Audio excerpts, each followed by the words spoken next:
দর্শন শিক্ষা পরিবারের তরফ থেকে, ম্যামের তরফ থেকে প্রত্যেক বৃহস্পতিবারের মতো বলতে এই কারণেই পারছি না, কারণ এই বৃহস্পতিবার আমি প্রভুর মুখ নিঃসৃত বাণী তোমাদের সঙ্গে ভাগ করে নিতে পারিনি। আজকে শনিবার, আজকে সেই জন্য আসতে হলো।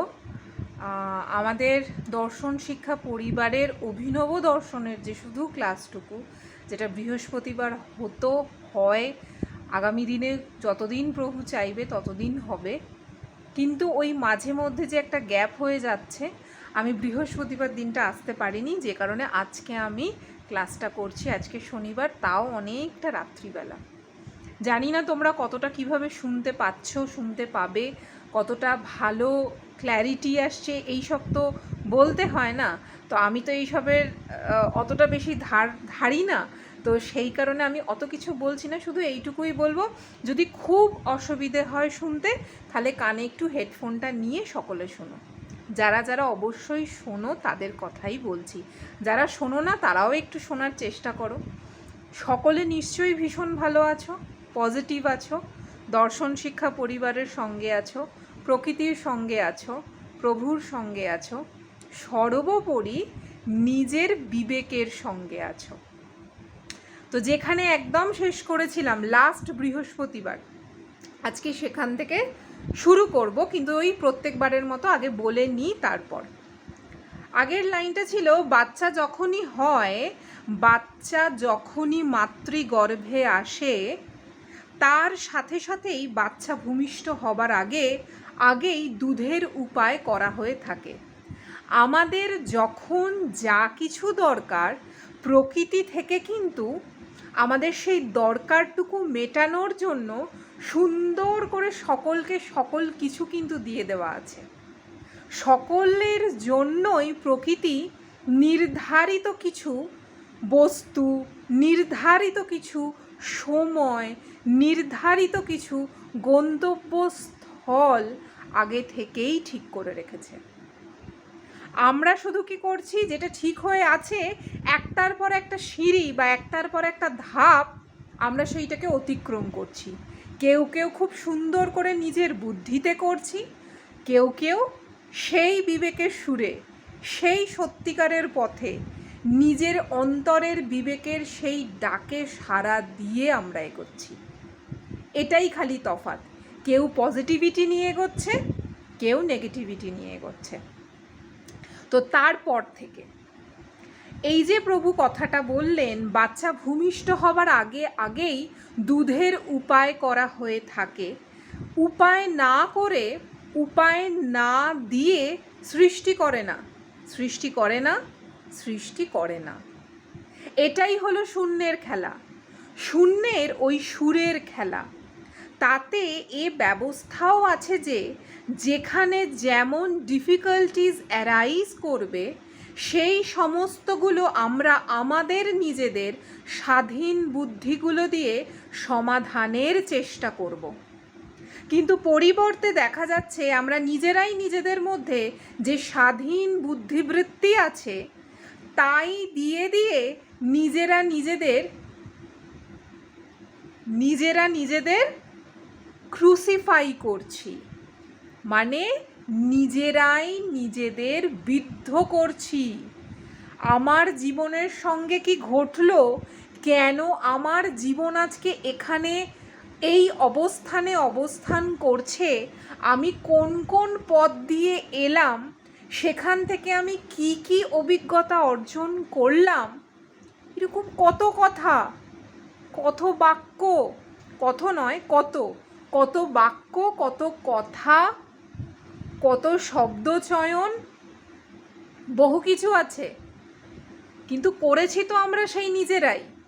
যখন সেই গণ্ডিটা থেকে পেরিয়ে এলাম, যখন আমি দেখতে পাচ্ছি দূরে দাঁড়িয়ে আমার সামনে যতগুলো সোল আছে, প্রত্যেকে যে যে ক্যারেক্টারটা প্লে করছে, যে যে চরিত্রটা সে অভিনয় করছে, প্রত্যেকের একটা জার্নি আছে, তার নিজের একটা স্বাধীন চেতনা দিয়ে দেওয়া হয়েছে প্রকৃতি থেকে। সে সেই স্বাধীন সত্তাটাকে ব্যবহার করে আজকে যে যেখানে আমরা সকলে দাঁড়িয়ে আছি, বা যে যেখানে বা সে সেখানে, যাই বলি না কেন, যেভাবেই ব্যাখ্যা করি না কেন, যেখানে যে অবস্থানে আমরা সকলে আছি সেটা শুধুমাত্র আমাদের নিজেদের কর্মের জন্যই। এবং এই স্বাধীন সত্তাটাকে আমরা কি করেছি? ক্রুসিফাই করেছি। নিজেরাই নিজেদের জীবনটার ওপর, নিজেরাই নিজেদের সেই গল্পটার ওপর পেরেক পুঁতেছি। আর কি, যখন কষ্ট হয়েছে, যখন প্রচণ্ড ক্লান্ত হয়ে গেছি, যখন গলগল করে রক্ত বেরোচ্ছে অনুভূতিগুলো দিয়ে, তখন কি মনে হয়েছে, কেন আমাদের জীবনটা এরকম হলো? তাহলে কি সাংঘাতিক কথা! প্রভু কত সুন্দর করে ব্যাখ্যা করেছে। আর আমি কেন এই রকম এই সময়কার কথাগুলো দিয়ে রিলেট করে বলি, কারণ এই কথাগুলোই এখন মানুষ বুঝতে পারে বেশি। এই কথাগুলোতেই কোথাও না কোথাও নিজেদের কোনো না কোনো একটা চরিত্রের সঙ্গে একটুখানির জন্য হলেও যেন মনে হয়, হ্যাঁ, এই কথাটা বোধ হয় আমার ওই সময়ের কাজটার সঙ্গে একটু মিলে গেল, সেই কারণে বলা। না হলে ওই প্রত্যেক বৃহস্পতিবার এসে কোথাও না কোথাও একই রকম কথা, যেন মনে হয় যে একই কথা, কিন্তু এই একই কথাটা কেন বারবার আসে? কারণ আমরা প্রত্যেকে কাজটা করছি সেই একই পন্থায়। আমি চাইছি আমার এই জীবনটা, আমার এই যে ক্যারেক্টারটা, এই চরিত্রটা, সেটা খুব ভালোভাবে এগোক। আমি বহু কিছু করছি, এমন কিছু করছি, বহু কিছুর মধ্যেই এমন কিছু করছি যেটা বিবেকবিহীন, যেটা বিবেকের মধ্যে দিয়ে নয়, যেখানে কোথাও না কোথাও আমি আমাকেই ক্রুসিফাই করছি প্রত্যেকটা মুহূর্তে। আর কি করছি? অপরের দিকে আঙুল তুলছি। আর কি করছি? কোথাও না কোথাও নিজেকে বোঝানোর সেই পন্থাটাই এগোতে পারছি না যে দোষীটা আমি নিজে। আমি এখানে যত সোলের দিকেই আঙুল তুলি না কেন, তারা প্রত্যেকের চরিত্রটা প্লে করছে, কারণ তাদেরকেও তাদের কর্মের ফলটা ভোগ করতে হচ্ছে এবং আগামীতেও তাদের কর্মের ফলটা ভোগ করতে হবে। এই সত্যটা কতজন বুঝতে পারছি? পাত্র মাত্রা জ্ঞানটা কিন্তু শেষের পথে। আজকে তোমাদের সঙ্গে যতটুকু প্রভুর মুখনিসৃত বাণী আমি ভাগ করে নেব, তারপর সাকুল্যে আর একটা বা দুটো পাতা আছে। কিন্তু এই যে ফুল জার্নিটা পেরিয়ে এলাম, কি বুঝলাম, কতটুকু নিজের সেই চেতনা শক্তিকে সত্যিকারের কাজে লাগাতে পারলাম। কোথাও না কোথাও কি মনে হলো যে আমি আদতে একটি সোল? কোথাও না কোথাও এটা মনে হলো যে আমার চোখ কথা বলে না, আমার এই মুখগহ্বরটা কথা বলে না, মুখমণ্ডলটা কথা বলে না, বাকযন্ত্রের দ্বারা আমি যেভাবে কথা বলতে সক্ষম, এই যে এখন আমি হাত নেড়ে নেড়ে কথা বলছি, সেগুলো আদতে কথাটা বলে না। যখনই ভেতরের ওই চিপ যেটা লাগানো আছে, মানে যে আছে, সে যখনই ফুরুত করে বেরিয়ে যায় ওই প্রাণ পাখিটা, সঙ্গে সঙ্গে এই সকলটাই একটা ডেড বডি। তাই প্রভুও বলেছেন, এটা এর আগেও তোমাদেরকে বলেছি, আমরা প্রত্যেকে এক একটা ডেড বডি। আমাদের সেই চেতন সত্তাটাকে নিয়ে, পরম সত্তার সেই সত্তাটাকে নিয়ে আমরা এগোচ্ছি বলে, সেই জন্য যেমন হচ্ছে আমরা জ্যান্ত, আমরা প্রত্যেকটা মুহূর্তে একটা ডেড বডিকে নিয়ে এগোই। তাহলে একটা ডেড বডি যদি এইভাবে এগোতে থাকে, তাহলে আমরা তো প্রথম থেকে হিসেব মতোই সেই মৃত। এই যে মৃত্যুর কথা বলি না, তাহলে মানে আমি যখনই কোনো একটা সেগমেন্টে গিয়ে কথা বলবো, তখনই মনে হবে এইটাই শেষ নয়, এই সেগমেন্টটাই ঢুকবো, তো এর সাথে সাথে আরেকটা রিলেটেড। ঠিক সেরকমভাবেই আমাদের প্রত্যেকটা অনুভূতি সেই 7 চক্রের সঙ্গে রিলেটেড। মূলাধার, স্বাধিষ্ঠান, মণিপুর, অনাহত, বিশুদ্ধ, আজ্ঞা, সহস্রার, সেই 7টা চক্রের সঙ্গে রিলেটেড প্রত্যেকটা অনুভূতি। তাই তুমি যদি কাউকে আঘাত করে কথা বলো, তুমি আঘাত পেতে বাধ্য। তুমি যদি কাউকে কষ্ট দাও, তুমি কষ্টটা পেতে বাধ্য। তুমি যদি কারুর জন্য অসম্ভব রকম পজিটিভ এনার্জি পাঠাও, তুমি পজিটিভ এনার্জিটা প্রকৃতি থেকে পেতে বাধ্য। তুমি যদি কারুর উপকার করো, তুমি সেই উপকারটা পেতে বাধ্য। তুমি যখন যখন যে যে অবস্থায়, যে যে পরিস্থিতিতে, যে যে সোলকে সেই মন সেই বুদ্ধি নিয়ে যেমনটি করেছো তার সঙ্গে, তুমি তার রিটার্নটা পেতে বাধ্য। আমরা এটা মনে রাখি না, ভাবি না হয়তো এইভাবে আমরা কেউ। মনে রাখা তো অনেক দূরের কথা, ভাবি না আমরা কেউ এইভাবে। কোথায় ছিলাম? রাইট, ক্রুসিফাই করছি, তাই দিয়ে দিয়ে নিজেরা নিজেদের ক্রুসিফাই করছি।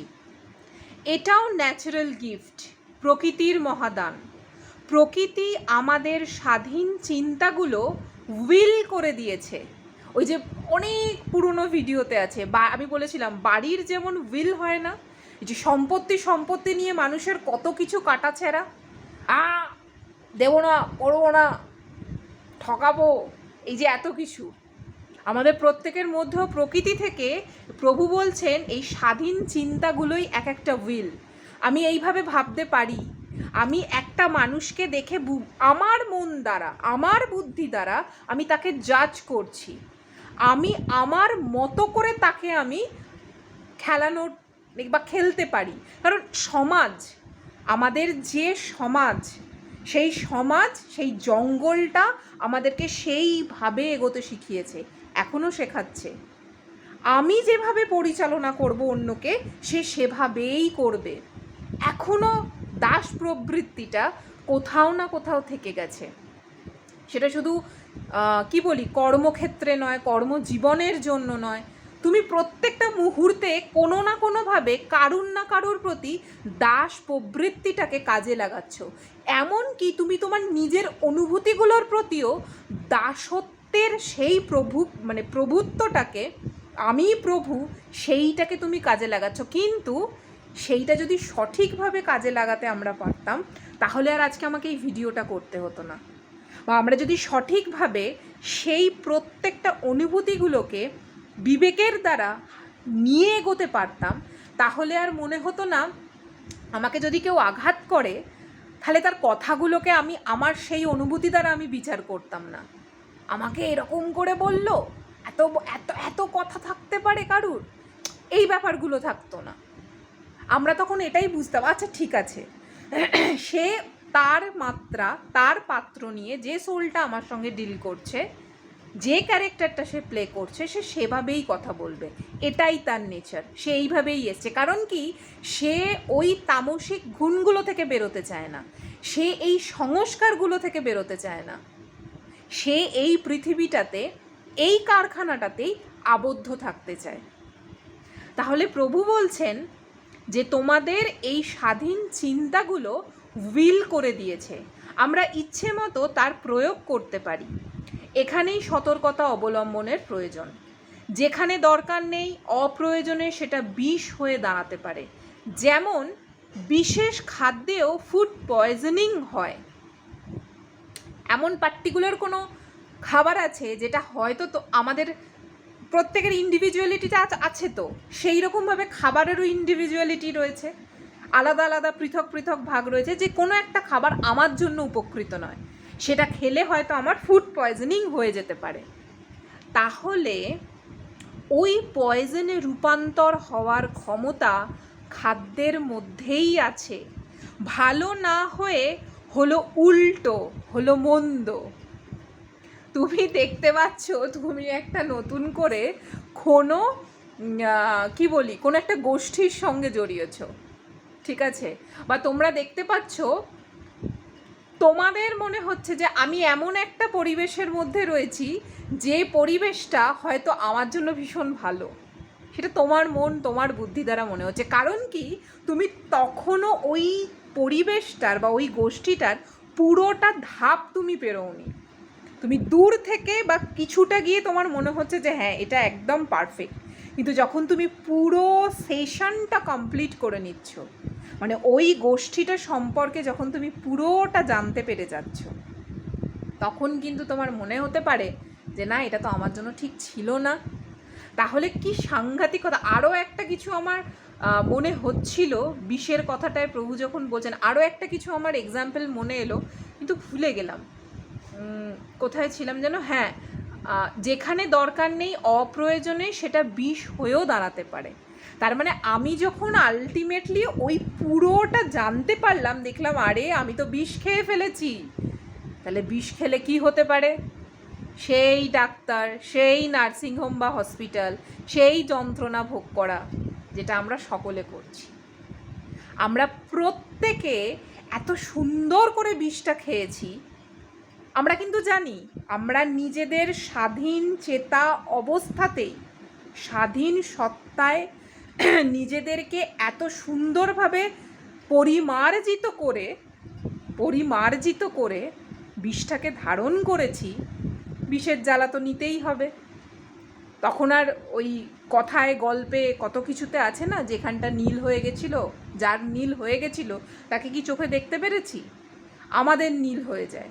আমাদের বহুজনের বহু রকমভাবে যখন মন ভালো থাকে না, ওই অনুভূতিগুলো যখন অন্যরকমভাবে কাজ করে, তখন কি হয়? ওই বিষের জ্বালাটা আরও বেশি বেশি করে জেগে ওঠে। কিন্তু ওই যে গ্ল্যান্ডের কথা, যদি সত্যিকারের আমাদের সেই সাধনা থাকতো, যদি সত্যিকারের আমাদের ওই প্রত্যেকটা গ্ল্যান্ড যেটা জাগলে আর চতুর্দিকের কে কী বলছে, কোথায় বিষের জ্বালা কী করলাম, তখন আর এইগুলো ধারে কাছেই আসতো না। তা বলে কি পৃথিবী লোকে আছি বলে কি আমরা এইগুলো দিয়ে হাঁটবো না? হাঁটতেই হবে। কিন্তু সেইটা আমাকে কোথাও না কোথাও ছুঁতে পারতো না। আমাকে মানে কি, আমাদের অনুভূতিগুলোকে ছুঁতে পারতো না। তারপর প্রভু বলছেন, ওই পয়জনে রূপান্তর হওয়ার ক্ষমতা খাদ্যের মধ্যেই আছে। ভালো না হয়ে হলো উল্টো, হলো মন্দ। এক্ষেত্রে আমাদের গ্ল্যান্ডগুলো পয়জনড হয়ে গেলে যেরকম হয় তেমনি হয়ে আছে আর কি। ওই বিষের জ্বালায় এত বেশি পয়জন হয়ে গেছে যে সেই জন্য আমরা বুঝতে পারছি না কোনটা সত্যি কোনটা মিথ্যে। মিথ্যেটাকেই মনে হচ্ছে কি সুন্দর সত্যি। আমাদের কয়েকটা গ্ল্যান্ডই যা ফোটা আছে, বাকিগুলো ফুটে ওঠার সুযোগই পাচ্ছে না। বদ হজম হয়ে পেট ফাঁপার মতো অবস্থা। তোমাদের থটগুলো পয়জনড হয়ে গেলে গ্ল্যান্ডগুলো কুব্যবহারে, অসৎ ব্যবহারে পয়জনড হয়ে যাবে। মানে এতটাই বেশি আমরা নেগেটিভ এনার্জিগুলো নিয়ে মত্ত, এতটাই বেশি আমরা কি বলবো আর, আমরা বোধহয় বুঝতে পারছি যে এমন অসংখ্য কিছু নিয়ে আমরা ব্যস্ত, যে অনুভূতিগুলো ক্রমশ যেতে যেতে যেতে যেতে নিজেদেরকে কোথায়, কোন স্থানে, কোন অবস্থায় রেখে দিয়েছি। আর ওটাই মনে হচ্ছে পরম সত্যি, ওটাই মনে হচ্ছে আমাদের কাছে সঠিক বিচার্য। তুমি, তোমরা, আমি, আমরা কখন কোথায় কি করেছি, আমাদের নিজেদের থেকে ভালো যেমন আমরা কেউ জানি না, ঠিক সেরকমভাবেই আমাদের সাথে সাথে যার হতে এই সমগ্র অস্তিত্ব, প্রাণীকুল, জীবকুল, ইউনিভার্সের এভরিথিং, আর কিছু এই মুহূর্তে ব্যাখ্যা করতে পারছি না, আসছে কিন্তু সেইভাবে মানে শব্দ দ্বারা ব্যাখ্যা করতে পারছি না। সেই রকম সকল কিছুই এত সুন্দর করে সৃষ্টি, তারপরেও আমরা আমাদের সেই কুব্যবহারগুলোকেই প্রাধান্য দিয়েছি, যে কারণের জন্য আমরা সত্যটাকে অনুসন্ধান করতে পারছি না। আজকে এইটুকুই, ছোট্ট প্যারা ছিল, মানে এই যতটুকু তোমাদের বললাম বেশি ছিল না, কিন্তু বলতে গিয়ে এতগুলো কথা এলো, আর বলতে গিয়ে এত কথাই আসে প্রত্যেকবারের মতো। এখনও সময় আছে আমাদের হাতে, মানে কিঞ্চিত সময় তো এখনও আছে। নিজেদেরকে সেই পরিবর্তনের ধারায় এগিয়ে নিয়ে যাবার জন্য। আর বেশি কথা নয়, সকলে ভীষণ ভালো থাকো, পজিটিভ থাকো, দর্শন শিক্ষা পরিবারের সঙ্গে থাকো, প্রভুর সঙ্গে থাকো, প্রকৃতির সঙ্গে থাকো, নিজেদের বিবেকের সুরে থাকো, আর সকলে বুঝে বলো, না বুঝে বলো, রাম নারায়ণ রাম, রাম নারায়ণ রাম, রাম নারায়ণ রাম।